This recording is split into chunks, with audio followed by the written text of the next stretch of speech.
Mendengar ejekan janganlah jenuh.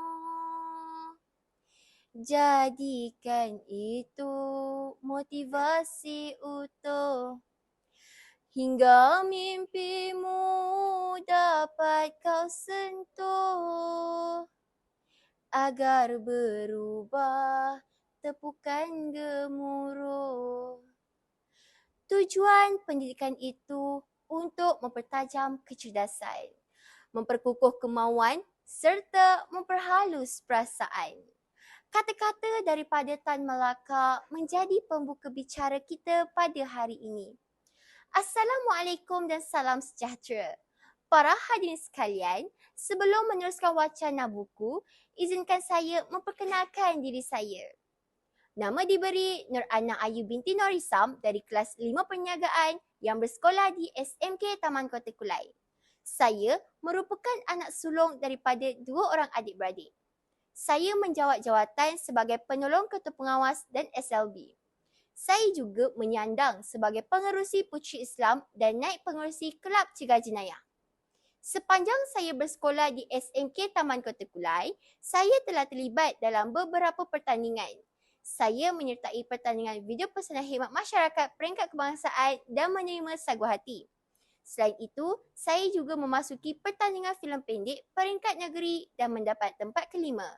Selain itu, saya juga pernah mendapat tempat keempat dalam pertandingan pidato peringkat daerah. Saya mendapat sagu hati bagi pertandingan Patni Da'i Cyber peringkat daerah, mendapat tempat keempat bagi pertandingan mencipta sajak dan pertandingan kata-kata hikmah bahasa Inggeris bagi peringkat daerah. Saya juga menyertai pertandingan kawat kaki peringkat sekolah bagi unit core curriculum Puteri Islam dan mendapat tempat ketiga.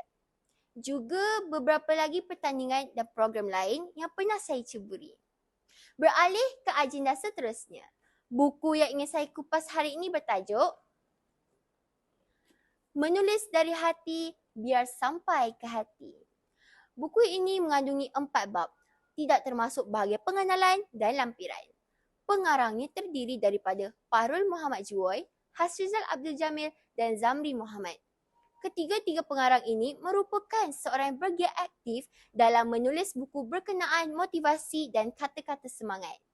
Setiap kata-kata yang ingin disampaikan oleh mereka melalui media buku dapat membangkitkan semangat juga memberi motivasi kepada diri untuk sentiasa positif walaupun dalam apa-apa masalah yang mendatang. Setiap kata-kata mereka dapat membangkitkan semangat si pembaca dan penulis yang sedang tidur seperti saya.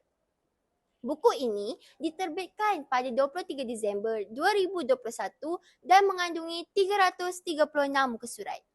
Buku ini ingin menyampaikan tentang motivasi yang dapat diambil apabila sedang menulis.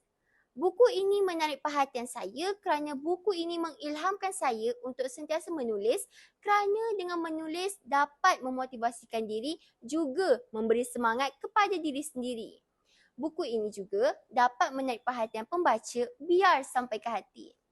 Di sini, saya akan kupaskan sehingga ke akar umbi. Adakah kita mesti mengikat pembaca pada suatu perubahan pilihan membaca yang kita temui ataupun kita biarkan penerimaan yang lain daripada apa yang kita cuba sampaikan?